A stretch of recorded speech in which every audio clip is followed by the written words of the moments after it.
ഒരു കാലത്തും കയ്യിൽ നിന്ന് നഷ്ടപ്പെടില്ല എന്ന് വീമ്പിളക്കിയിരുന്ന പ്രദേശങ്ങൾ, ഗ്രാമങ്ങളും നഗരങ്ങളും അടക്കം നഷ്ടപ്പെടുകയാണ്.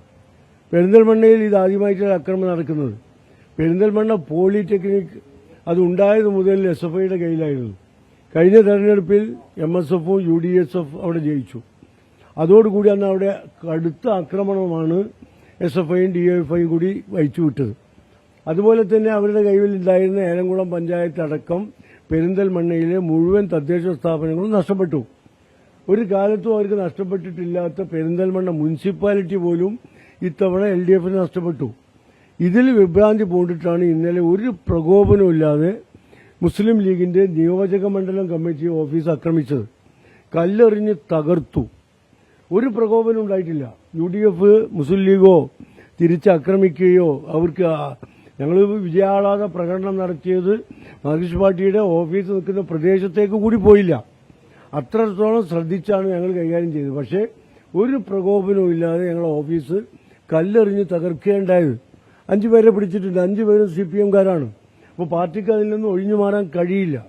അപ്പോൾ ഇത് പരാജയത്തിൽ വിഭ്രാന്തി പൂണ്ട ആളുകൾ ചെയ്യുക. തെരഞ്ഞെടുപ്പിൽ ജയിക്കും തോക്കുകയൊക്കെ ചെയ്യും. ഞങ്ങൾ തോറ്റ സമയത്ത് ഞങ്ങൾ എവിടെയും കുഴപ്പമുണ്ടാക്കിയിട്ടില്ലല്ലോ. ജനാധിപത്യ മര്യാദയല്ലേ? ആരെങ്കിലും ജയിച്ചിട്ടുണ്ടെങ്കിൽ ആ വിജയം അംഗീകരിക്കേണ്ടത് മറ്റ് പരാജയപ്പെട്ടവരുടെ ഉത്തരവാദിത്വമല്ലേ? അത് നിർവഹിക്കാതെ പരാജയപ്പെട്ടതിന് ജനങ്ങൾ വോട്ട് ചെയ്ത് പുറത്താക്കിയതിന് UDFനോട് പക തീർത്തിട്ട് എന്താ കാര്യം? ഇത് മാർക്സിസ്റ്റ് പാർട്ടി ഉണ്ടാക്കിയൊരു കൾച്ചറാണ്. അവർ ഈ സംസ്കാരത്തിൽ നിന്ന് പിറകോട്ട് പോകണം. ജനാധിപത്യത്തെ അംഗീകരിക്കണം. ജനവികാരത്തെ മാനിക്കാൻ, ജനാധിപത്യത്തെ അംഗീകരിക്കാൻ മാർക്സിസ്റ്റ് പാർട്ടി തയ്യാറാകണം. ഇല്ലെങ്കിൽ അത് കേരളത്തിൽ വലിയ ആഘാതങ്ങൾ ഉണ്ടാക്കും. ഒരു കാലത്തും കയ്യിൽ നിന്ന് നഷ്ടപ്പെടില്ല എന്ന് വീമ്പിളക്കിയിരുന്ന പ്രദേശങ്ങൾ, ഗ്രാമങ്ങളും നഗരങ്ങളും അടക്കം നഷ്ടപ്പെടുകയാണ്. പെരിന്തൽമണ്ണയിൽ ഇതാദ്യമായിട്ടാണ് ആക്രമണം നടക്കുന്നത്. പെരിന്തൽമണ്ണ പോളിടെക്നിക് അതുണ്ടായത് മുതൽ SFIയുടെ കയ്യിലായിരുന്നു. കഴിഞ്ഞ തെരഞ്ഞെടുപ്പിൽ MSFും UDSF അവിടെ ജയിച്ചു. അതോടുകൂടി അന്ന് അവിടെ കടുത്ത ആക്രമണമാണ് SFIയും DYFIയും കൂടി വഹിച്ചുവിട്ടത്. അതുപോലെ തന്നെ അവരുടെ കൈവലുണ്ടായിരുന്ന ഏലംകുളം പഞ്ചായത്ത് അടക്കം പെരിന്തൽമണ്ണയിലെ മുഴുവൻ തദ്ദേശ സ്ഥാപനങ്ങളും നഷ്ടപ്പെട്ടു. ഒരു കാലത്തും അവർക്ക് നഷ്ടപ്പെട്ടിട്ടില്ലാത്ത പെരിന്തൽമണ്ണ മുനിസിപ്പാലിറ്റി പോലും ഇത്തവണ LDFന് നഷ്ടപ്പെട്ടു. ഇതിൽ വിഭ്രാന്തി പൂണ്ടിട്ടാണ് ഇന്നലെ ഒരു പ്രകോപനമില്ലാതെ മുസ്ലിം ലീഗിന്റെ നിയോജക മണ്ഡലം കമ്മിറ്റി ഓഫീസ് ആക്രമിച്ചത്.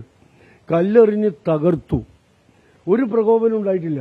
UDF മുസ്ലിം ലീഗോ തിരിച്ചാക്രമിക്കുകയോ അവർക്ക് ഞങ്ങൾ വിജയാഹ്ലാദ പ്രകടനം നടത്തിയത് മാർക്സിസ്റ്റ് പാർട്ടിയുടെ ഓഫീസ് നിൽക്കുന്ന പ്രദേശത്തേക്ക് കൂടി പോയില്ല. അത്രത്തോളം ശ്രദ്ധിച്ചാണ് ഞങ്ങൾ കൈകാര്യം ചെയ്തത്. പക്ഷേ ഒരു പ്രകോപനവും ഇല്ലാതെ ഞങ്ങളുടെ ഓഫീസ് കല്ലെറിഞ്ഞ് തകർക്കുകയുണ്ടായത്. 5 പേരെ പിടിച്ചിട്ടുണ്ട്. 5 പേരും CPMകാരാണ്. അപ്പോൾ പാർട്ടിക്ക് അതിൽ നിന്ന് ഒഴിഞ്ഞു മാറാൻ കഴിയില്ല. അപ്പോൾ ഇത് പരാജയത്തിൽ വിഭ്രാന്തി പൂണ്ട ആളുകൾ ചെയ്യുക. തെരഞ്ഞെടുപ്പിൽ ജയിക്കും തോക്കുകയൊക്കെ ചെയ്യും.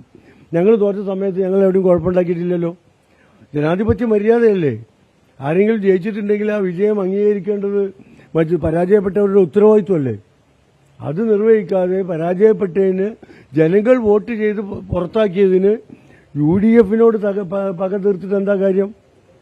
ഇത് മാർക്സിസ്റ്റ് പാർട്ടി ഉണ്ടാക്കിയൊരു കൾച്ചറാണ്. അവർ ഈ സംസ്കാരത്തിൽ നിന്ന് പിറകോട്ട് പോകണം. ജനാധിപത്യത്തെ അംഗീകരിക്കണം. ജനവികാരത്തെ മാനിക്കാൻ, ജനാധിപത്യത്തെ അംഗീകരിക്കാൻ മാർക്സിസ്റ്റ് പാർട്ടി തയ്യാറാകണം. ഇല്ലെങ്കിൽ അത് കേരളത്തിൽ വലിയ ആഘാതങ്ങൾ ഉണ്ടാക്കും.